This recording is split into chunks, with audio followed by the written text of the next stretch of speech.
সেই medical college হাসপাতালে হামের উপসর্গ নিয়ে গত ২৪ ঘন্টায় চিকিৎসাধীন অবস্থায় ৫ থেকে ৭ মাস বয়সী ৩ শিশুর মৃত্যু হয়েছে। তাদের দুজনের বাড়ি চাঁপাইনবাবগঞ্জ এবং একজনের বাড়ি নাটোরে।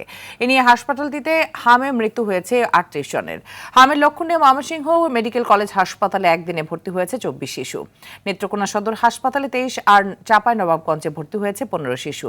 তাদেরকে বিশেষায়িত আইসোলেশন ওয়ার্ডে চিকিৎসা দিচ্ছে হাসপাতাল কর্তৃপক্ষ। এদিকে কুষ্টিয়ায় নিউমোনিয়ায় আক্রান্ত হয়ে ২ শিশুর মৃত্যু হয়েছে।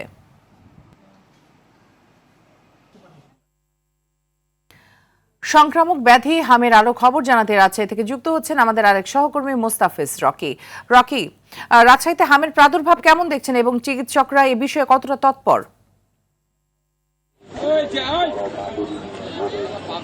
আমি তো হামের যদি পরিস্থিতির কথা বলি তো সেটি ক্রমান্বয়ে অবনতির দিকে যাচ্ছে।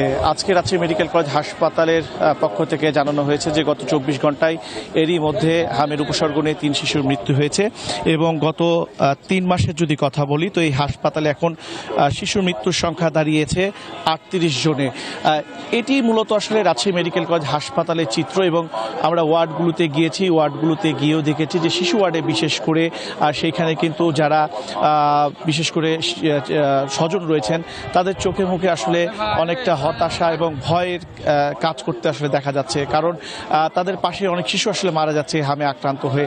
এবং হামের যখন উপসর্গ দেখা দিচ্ছে মূলত তার পরপরই কিন্তু হাসপাতালে স্বজনরা নিয়ে আসছেন।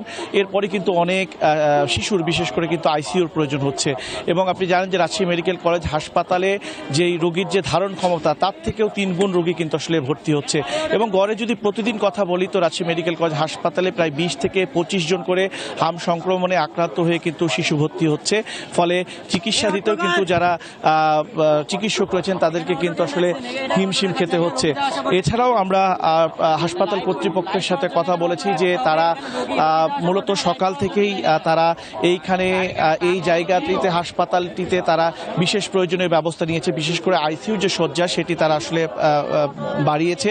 এছাড়াও তারা বিশেষ করে হাসপাতালে বিশেষ চিকিৎসকদের সমন্বয়ে যে টিম সেটিও তারা আসলে গঠন করেছে। এক কথায় আসলে যে হাসপাতাল কর্তৃপক্ষ যারা রয়েছেন তারা কিন্তু আসলে সার্বিক যে চিকিৎসা সেবা সেটি তারা আসলে দিয়ে যাচ্ছেন। মিতু, আমরা আশাবাদী এই বিষয়ে খুব দ্রুতই ইতিবাচক কোনো সমাধান আসবে। ধন্যবাদ আপনাকে।